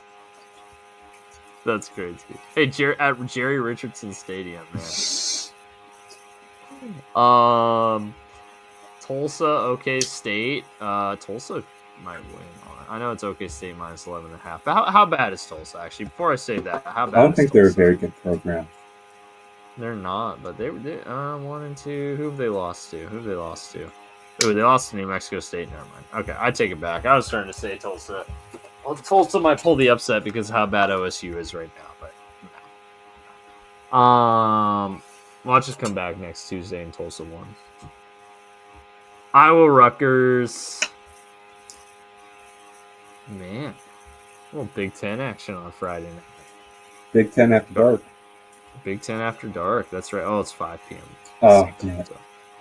For them it is. Yeah. Yeah. Salt Lake City kicking off at 9 a.m. Pacific time? Getting an early game in? That's crazy. Look at them. I know. Oh, no. I guess Colorado played a lot of early games. Like the Fox Big Noon kickoff games earlier in the year. This probably is. Yeah, this is the Big Noon kickoff game. Yeah. Which that's a solid choice. That's a solid choice for Fox. Texas Tech, Utah. But that brings us to our first pick of the week. Rob, you won last week. You and Gabe actually tied. The honor will be yours, my friend. All right, I get to pick first. Beautiful. I really wish I wouldn't. This one's tough. This Texas Tech offensively is sick. Utah's just got such a big program. It's tough to win in FLC, but do they win by 3.5? And does Utah is Utah going to be able to score enough points to keep up with Tech? I think I'm going to... Do I lean home or do I lean points? Home or points? Gosh. You know what? Never bet against Joey McGuire with points. Give me the Red Raiders. I like Utah at home. Give me the Utes. That's fair. Devin Dampier's a baller. I cannot argue with that. This is going to be a fun one. Yeah, that's a great Big Noon kickoff choice for sure. Mm-hmm. Good job, Fox. Arkansas Memphis will also be a fun one. That could be interesting. Syracuse Clemson could be fun. Brand Brown. We're starting to see all these conference games pop up now. We're finally in. Hey, Battle of Dallas, SMU, TCU. That's the Iron Skillet. Is it the Iron Skillet? Yep. A couple of Dallas area religious schools. Didn't even think about that, but yeah, there you go. That should be called the Holy War, man. That should be the Holy War, yeah, right there. Let's see, Bowling Green, Louisville, Miami. Civil War. North Texas Army, SC State, okay, whatever. Okay, UAB, Tennessee. Tennessee, 40.5-point favorites after their letdown loss at home against Georgia last week. Do they come out firing, or do they have a little bit of a letdown? I think they're going to come out pissed. Give me Tennessee. I lean agree. Let's see how UAB's done this year. 2-1. Is Trent Dilfer still their coach? I believe he is. Yeah. Yes, he is. Okay, but they barely beat Akron. Lost convincingly in Navy. Yeah, give me Tennessee. Akron's not a bad program. Wait, no. I was thinking about Toledo. Never mind. You're thinking, yeah, Akron's bad. But Toledo's solid. All right, Oregon State. Oh, wait, never mind. We got other games to talk about first. Never mind. No, we didn't. It was Wagner Central Michigan. Oregon State. Oregon, 34.5-point favorites against the Beavers. How much did Oregon win by last year? Oregon State 2020. What was the score of this one? 49-14, 35 points, and the line is 34. I think both these teams are worse than they were last year, but this one's in Eugene. Oregon State's so bad. Give me the Ducks. I'm gonna agree with you there. I just don't trust the. I think the Beavs. I love the Beavs. Man, they're so bad. FSU, Kent State. FSU 44.5-point favorites.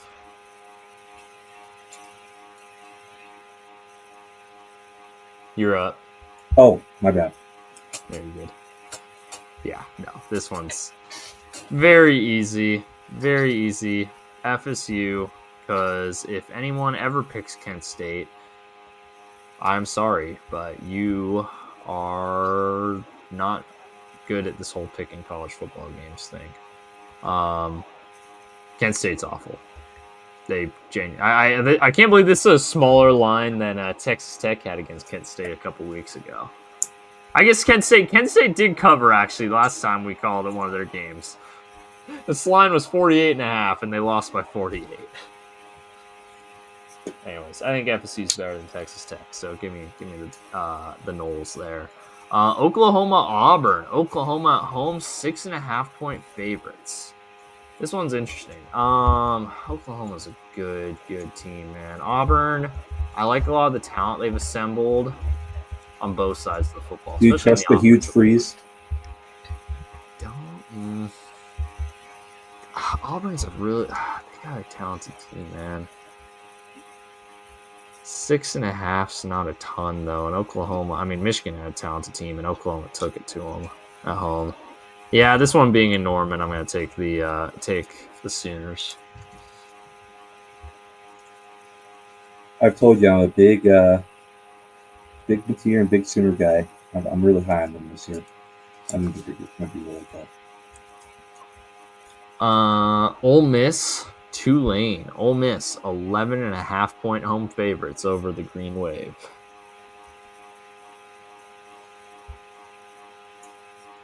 Well, I want to do something funny here. Go Tulane, go Wave, baby. Roll Wave. Dang it, man. I was hoping that would be one of our differences. No, I think Tulane covers. I think Ole Miss wins, but their defense. I think Tulane's beaten Ole Miss before. They've done it before. Yeah, they've done it before. And also, Ole Miss's defense is terrible. I think Tulane's going to be able to move the ball on them pretty easily. Michigan heads to Nebraska to take on Dylan Raiola and the Cornhuskers.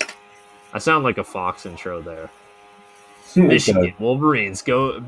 Michigan and Bryce Underwood go to Nebraska to take on Dylan Raiola and the Cornhuskers. Fox big noon kickoff is next. Michigan 2.5-point faves on the road. I have no faith in either of these teams. 2.5's not a lot, and I think they'll win. Is Biff Poggi coaching though? Then again, they look pretty good. Biff Poggi against Central Michigan. Yeah, I'll take the Wolverines. I'll take the Wolverines here. I think I'm going to take the Wolverines too. I'm not the highest on them this year, but I'm so low on Nebraska. Yeah, that's fair. Notre Dame. Still searching for their first win on the year. September 20th. Hosts Purdue Boilermakers. Barry Odom. 25.5-point favorites.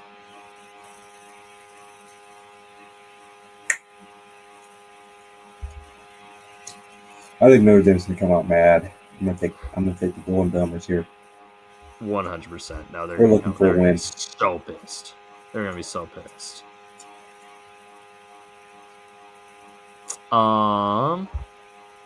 Let's see here. Other 12:30 games. UNC, UCF. A little Bill Belichick versus Scott Frost.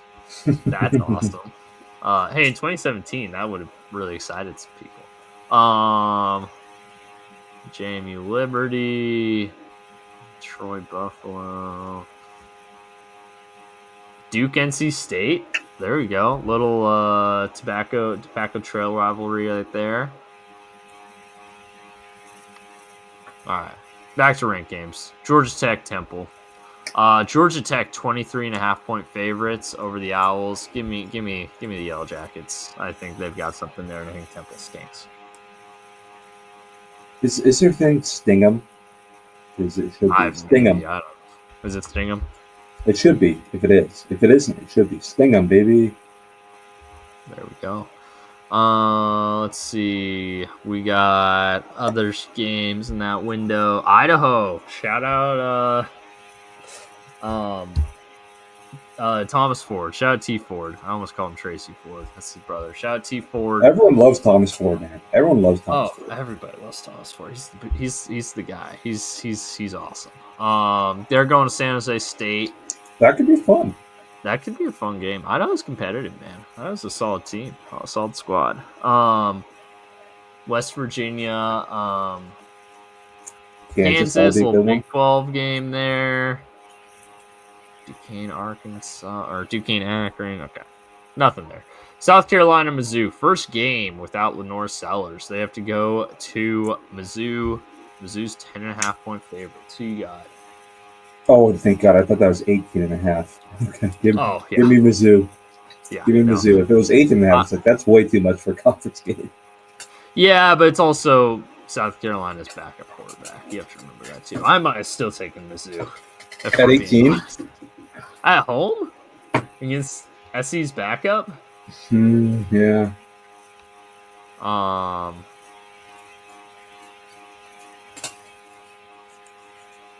Let's see here. A lot of G5 games here in this slot. Florida, Miami. Here we go. Back to Wait. I think we missed one. Oh shoot! No. I misread it. My bad. Oh, you're thinking about the Apple Cup? Don't worry, we'll talk about the. No. That's not what I was talking about. I read the air as a number in front of air. Oh, okay. I got you.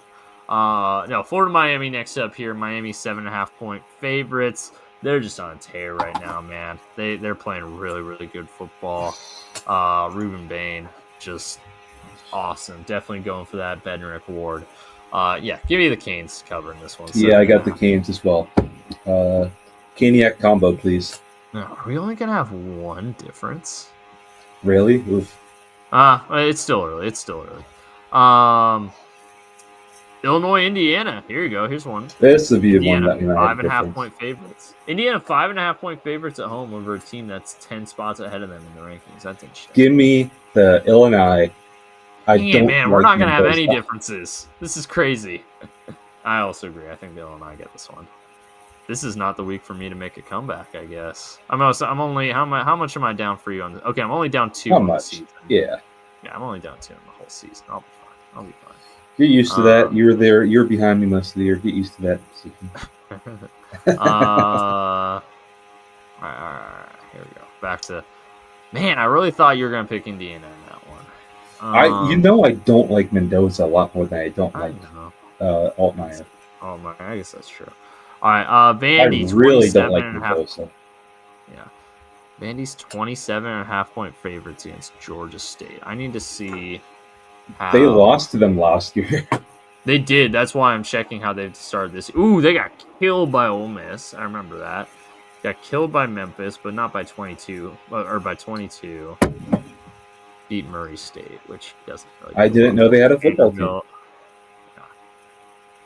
Vanderbilt's kind of just rolling through everybody. I think Clark Lee's gonna be gone after this year, man. I think he's moving up. Oh, Lee was the 5th guy that mentioned in the Virginia Tech tweet. I wonder if Pavia tries to get that 7th year if Lee and transfer with Clark Lee if he leaves. Yeah, give me. The thing is, he didn't. Lee wasn't at New Mexico though. Jerry Kill was, and Jerry Kill is Clark Lee's buddy.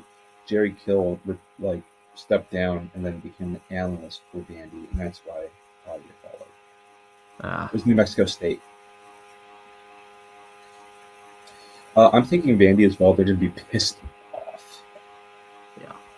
Southeast Louisiana. Didn't know there was another directional Louisiana school. Jesus. Yeah, I think it's fair to say we're both picking LSU in this one. Yeah. We don't need to talk through that one too much. There's other games that. Oh wait, completely skipped over the Apple Cup. How could I? Huskies are going to absolutely kill them. Take the over. Take the Huskies with the spread.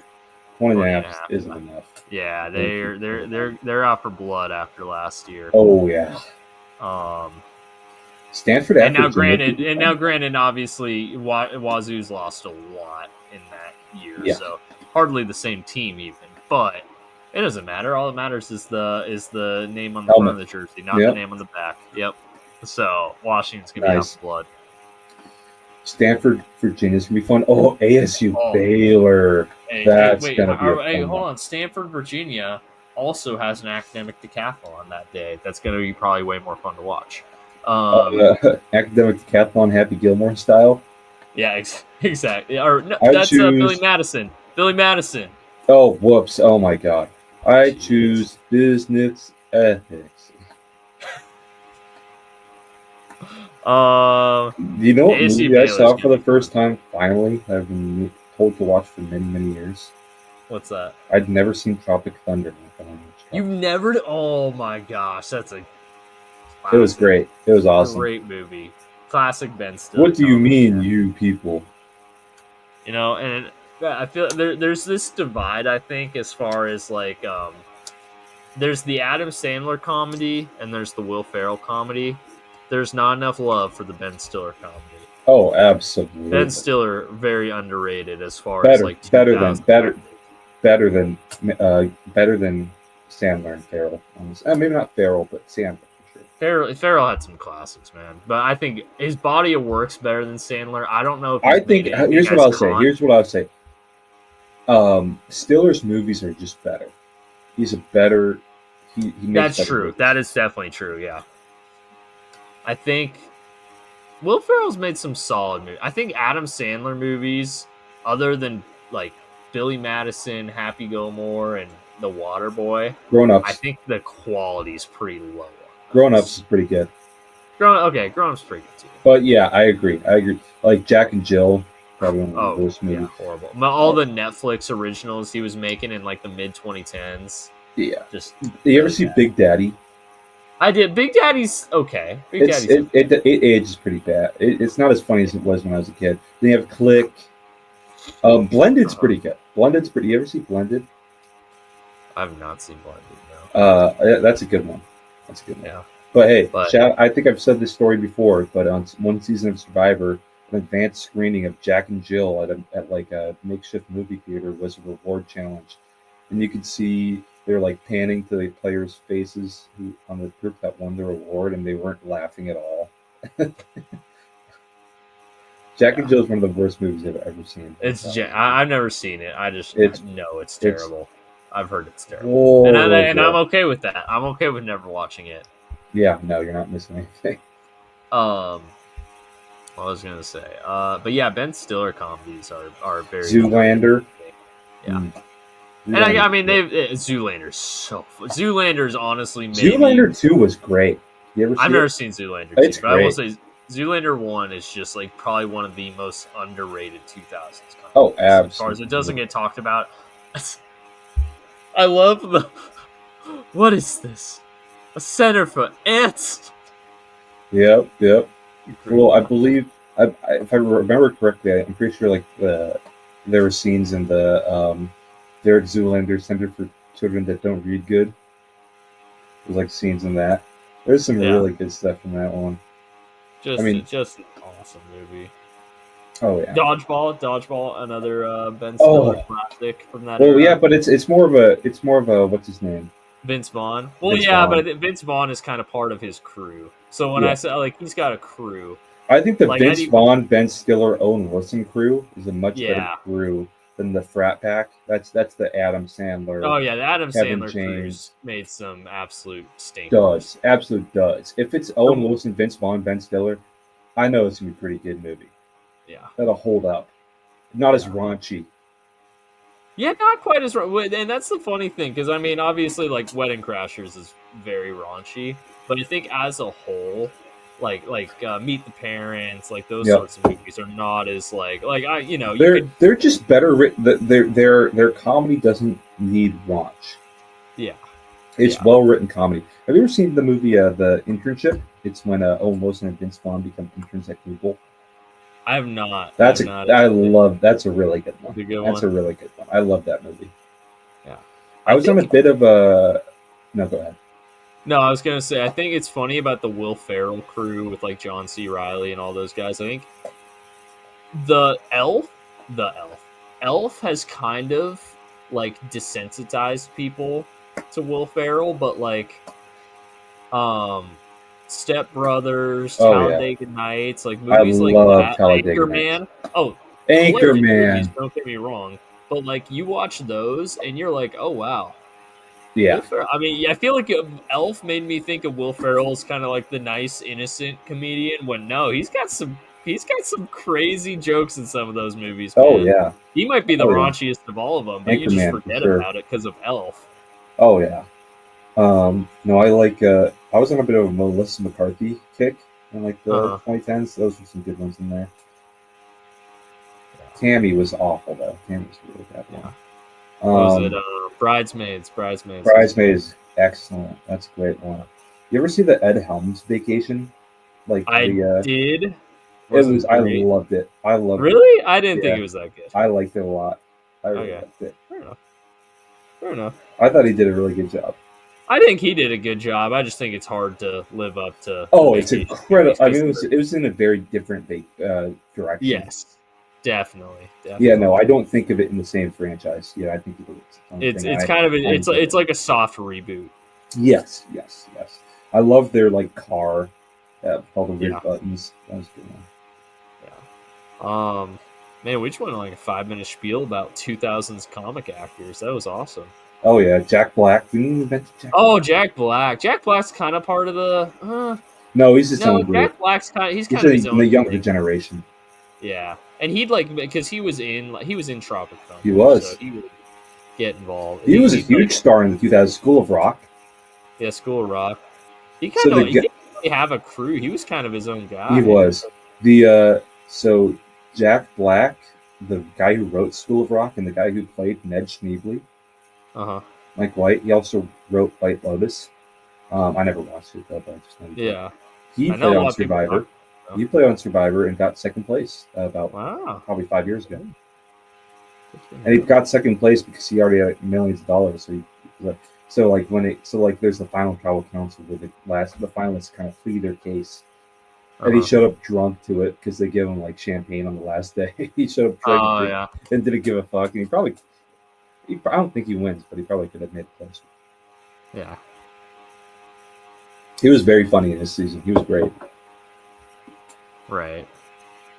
All right, back on track here, but that was a fun conversation. 2000. Did we mention Arizona State Baylor? Oh yeah, we talked about it briefly. There's gonna be a lot of points in that one, so get ready. That's gonna be a fun one. I'm a big Sawyer Robertson guy. He's gonna rise. Everything about that Baylor offense is fun. Honestly, they've got dudes. Spavital's a great OC. Josh Cameron.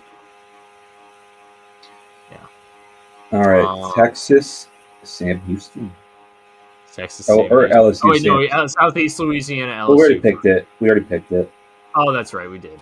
You're right. Sam Houston, Texas. You're right. Okay.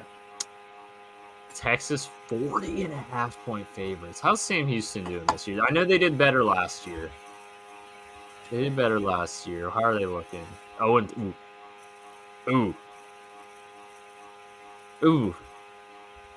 But 40.5's a lot. Is it my pick or your pick? I think it's mine.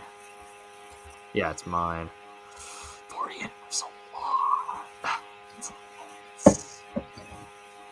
It's a lot of points. But Sam Houston sucks. 17 to Western Kentucky, 17 to UNLV. They lost by 17 in all their games. That's interesting. Hey, that tells me the spread should be 17. Yeah, it should be 17. 40.5's a lot. And I don't know if I trust Texas offense to score 17 or 40.5. So, well, I know I don't trust them to score 40.5 because that's not possible.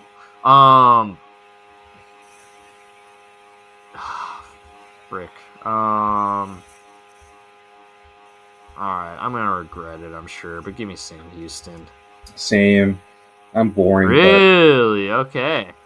I was hoping you'd take Texas. I just can't trust Texas with that big of a spread after what they did to UTEP. Yeah, that's a good point. Other games on the slate: Wyoming, Colorado. Okay. Cal, San Diego State. Okay. Honestly, Cal's kind of becoming must-see TV. Yeah. Hey, at least it's at a time of the day where there's nothing else really on, too. So. Ooh, Fresno State Hawaii Test. Underrated rivalry. Yeah, that'll be fun. And then, all right, last game to pick. Michigan State, USC. You see a lot of Michigan State fans are pissed at having to stay up till 11 for this game. They're like, we invited you to the Big Ten. You should play when we're ready to play. man, get ready. This is Pac-12 after dark. Big Jeez, Ten. you are stumbling here. Michigan Tate and Pac-12 after dark. I'm really onto, I guess, my teas. I'm into the teas today, I guess. It's the allergies. It's the allergies. It's the allergies.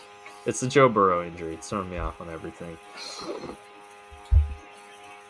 Anyways, USC 18.5-point favorites at home. This is a tough one for me because I do like Aiden Childs. Yeah. I think he could give USC's defense some problems, but it's the 8 p.m. start time, traveling far away that worries me a little bit. Mm-hmm. So, fuck it. Give me Sparty. Oh, Sparty? Oh, man, I started to think you were going to pick USC. All right, there we go. In that case, those are our two differences because I think USC covers. No, don't get me wrong. I think Michigan State's they've come a long way as a program the past couple of years, but I think that 8 p.m. start time, and it's West Coast start time. That's big. What happened the last time that Jonathan Smith played USC? Okay, all right, fair enough. That was before he had to adjust the East Coast time. It's past his bedtime now.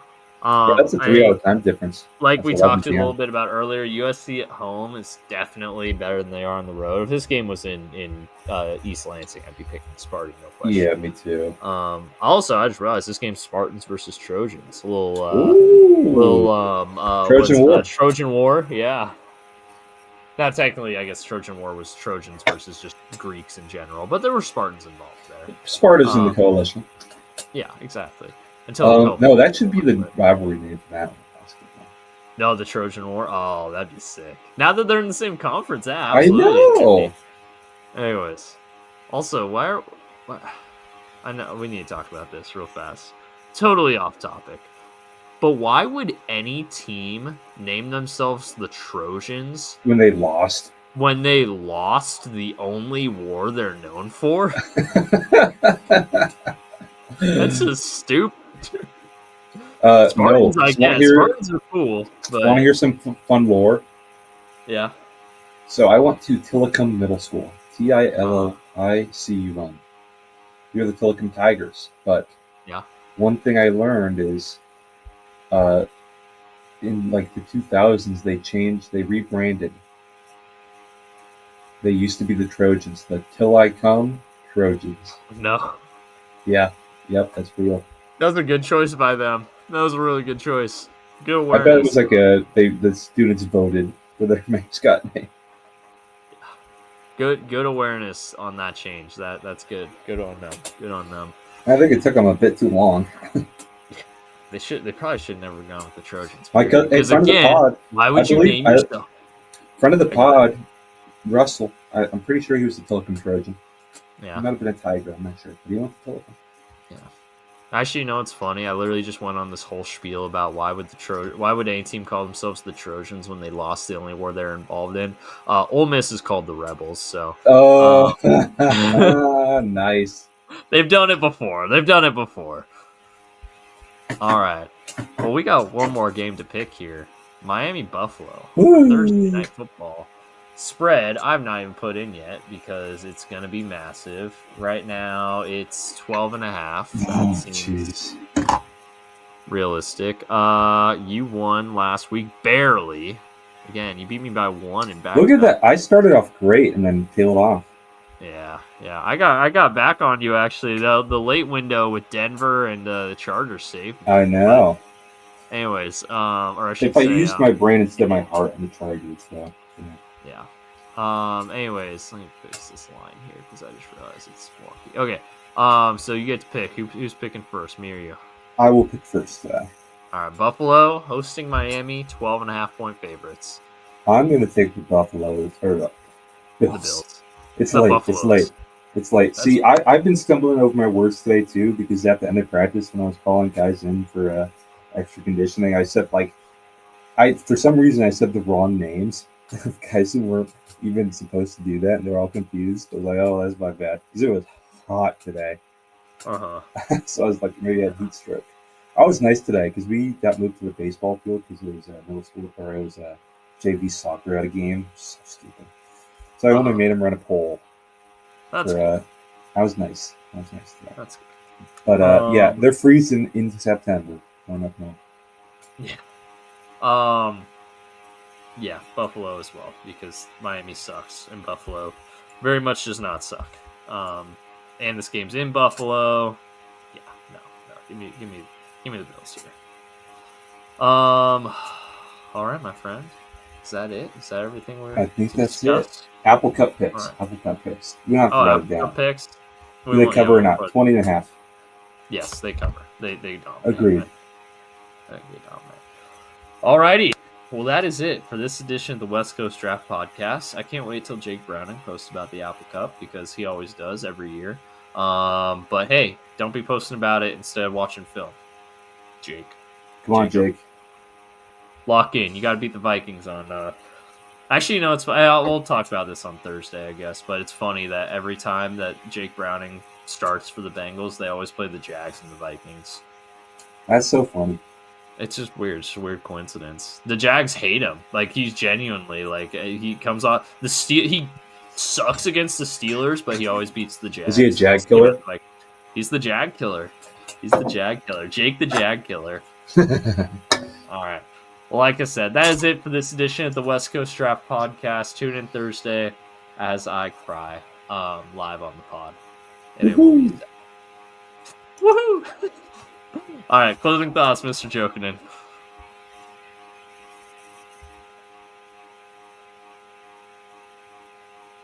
Oh, no sorry. I'm so sorry. I just got a message. If one of us wins the Apple Cup, all of us win the Apple Cup. Unless you're good. If one of us subscribe, all of us subscribe. If one of us subscribe, all of us subscribe. Thanks for watching. Drive safe, folks.